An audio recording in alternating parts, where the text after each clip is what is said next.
Bonjour, monsieur So. Vous revenez encore avec Simandou. Mais je vous remercie encore par rapport à la question de savoir quelle est la démarche ou quelle est l'adresse que je pourrais faire à l'endroit des Guinéens qui soit en rapport avec le programme Simandou 2040. Je dirais que le choix doit être délibéré en ce moment critique où les enjeux personnels et nationaux renvoient toutes les formes de désaccord au second plan pour renouer avec la réflexion stratégique portée sur l'avenir de notre pays. Dans ces conditions, dans mon adresse, il s'agira bien de l'objectif majeur qui reste clair.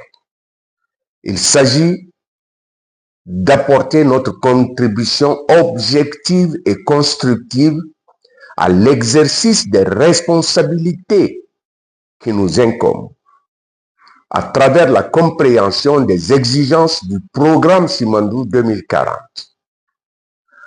dans le but de proposer au gouvernement ou au comité stratégique Simandou 2040 un cadre d'intervention cohérent et plus performant.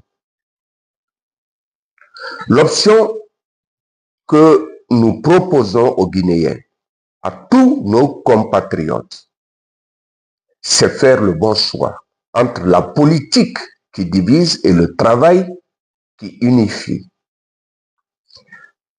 En un mot, nous demandons aux Guinéens de bien faire ce qui est nécessaire dans le cadre d'une convergence d'actions citoyennes dans la mise en œuvre du projet Simandou, du programme Simandou 2040.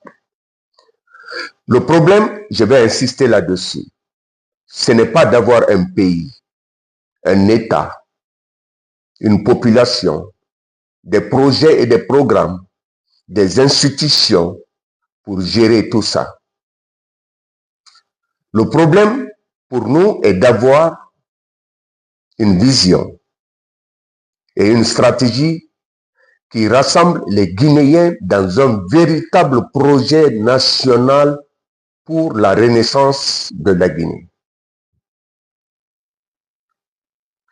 Il n'y a plus de question parce que l'enjeu, c'est la vie, l'avenir de notre pays, de nos enfants.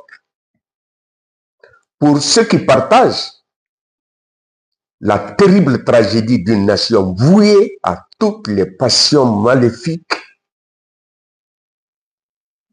et demain, pour nos fils, les chances de survivre et de vaincre tous ces fléaux. Ce n'est pas parce qu'une maladie est invincible, elle est mortelle plutôt, qu'elle est invincible. C'est plutôt la résignation, la démission qui sont mortelles. Le problème, c'est de faire cela et maintenant en changeant les formules et aussi d'orientation. Nous en avons l'opportunité et les moyens d'y parvenir avec le programme Simandou 2040. Au-delà des transformations physiques, bien entendu de l'environnement, c'est-à-dire l'habitat, les infrastructures de services et d'ailleurs qui sont très largement déficitaires dans notre pays, tous les systèmes de gestion,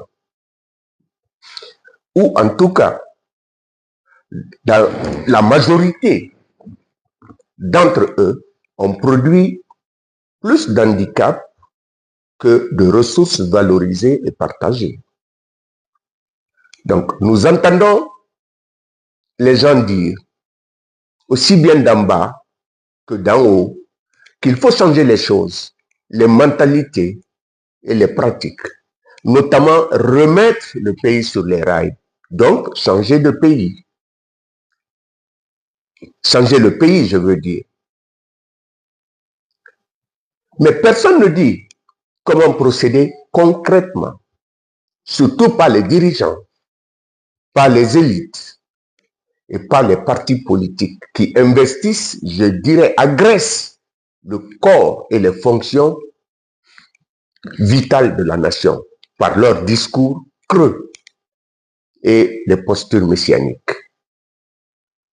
Ils prennent leur carnet d'adresses, leur CV, leur acquis profane, leur ambition, leur angoisse pour la référence exclusive pour bâtir les projets de la nation. Nous avons encore une chance de changer les choses, de transformer l'horreur de notre quotidien en espérance, parce que nous vivons. Parce que tant qu'il y a la vie, il y a de l'espoir. Ceci est important parce que les enjeux nationaux, géopolitiques, stratégiques, sous-régionaux et internationaux exigent plutôt et sans équivoque une bonne gouvernance au risque de voir déferler sur notre pays et ses ressources les convoitises les plus brutales. Donc, en se référant au contexte général, on voit bien l'opportunité pour le comité stratégique d'élaborer, de structurer, de planifier, d'impulser et d'orienter les stratégies vers une prise de contrôle efficace de développement de tous les projets et programmes d'intérêt national. Je vous remercie. Donc, c'est